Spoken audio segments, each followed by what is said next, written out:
The Bible has got to be the foundation. And when Paul wrote 1 Timothy chapter 4, verse 1, he said that in the latter times, some would depart from the faith. Well, Shaun, we're seeing this happen right in front of us. Please interrupt me at any moment. But that word depart is very, very interesting. It does not mean they're going to reject the faith. They're going to depart.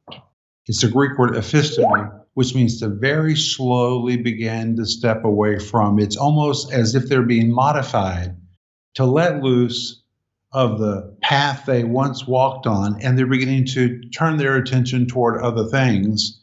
And the Bible calls it seducing spirits. That's very interesting because it's seducing. It's interesting. It looks like something that you should consider. And I said to my wife, we're living in a time when people are so open-minded, their brains are falling out of their heads. We got to keep our brains in our heads. And God gave us the Bible. And when people begin to have a lot of revelations without a biblical foundation, they tend to get in trouble. They just do. They're very sincere, but they just get in trouble.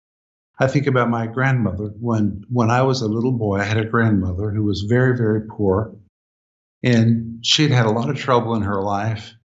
And she really wanted to know the will of God for her life. She had a hard time reading because she was not educated. So guess what she did?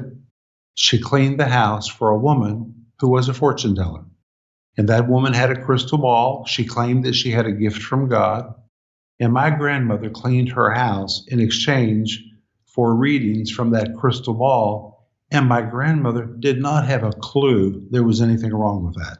You know why? She didn't know the Bible. She was just an ignorant woman who was trying to find answers, very interested in the spiritual realm, but she didn't have a biblical foundation. That's happening in the church all the time today.